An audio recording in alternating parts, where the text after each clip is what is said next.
大家好，我哋今日睇嘅樓咧係蓮花公園旁邊嘅，叫蓮峰雅苑。呢個樓盤咧好少出兩房嘅，今日咧出咗一套咧係200萬出頭，可以話佢呢個價頭係唔錯嘅。然後佢嘅位置幾好嘅喎，佢過去福田口岸咧先5個站，20分鐘左右。然後咧，我哋而家去地鐵站行到樓盤嗰度係400米，我哋行過去睇下需要幾多時間，行啦。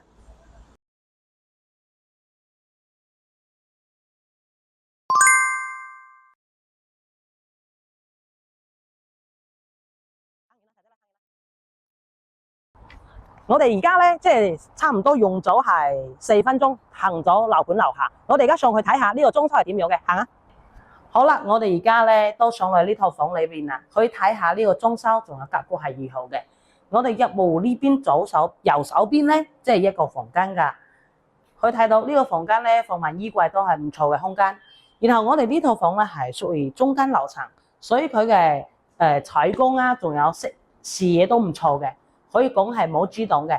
我哋而家過嚟睇下主人房呢邊，呢個房咧係最大嘅優勢咧，佢係靠近蓮花公園，所以佢呢邊嘅環境係幾好嘅。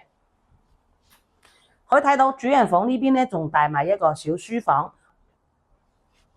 好啦，呢套房咧介紹到呢度啦。如果你想了解更多嘅房源，可以點我嘅頻道，關注我，了解一下。拜拜。